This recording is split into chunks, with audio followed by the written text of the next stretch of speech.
Damn, never know which is my favorite fork. Time to change that. Etching metal is not a complicated science. With a few things that you have in your household, everyone can do this very easily. For this we need salt, water, Q-tips, hit the like button, alligator clips, 9-volt battery, sticky foil or tape. First, we make sure the surface is nice and clean. You can also use spirit or acetone. In my case today we etch a fork as an example. To do this, I simply take tape and cut a square out of it. Of course, you can create whatever you want, like the initials on my cookery here.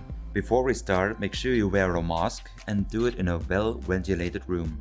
Now we mix the salt with water until we get a saturated solution. Then you take your alligator clips and connect the positive pole to the workpiece and the negative pole into a Q-tip. Now rub evenly over the exposed mask surface for 5 to 10 minutes.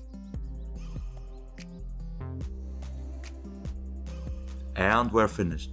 As you can see the difference between the forks. Click here left to watch the mini cookery video. Bye!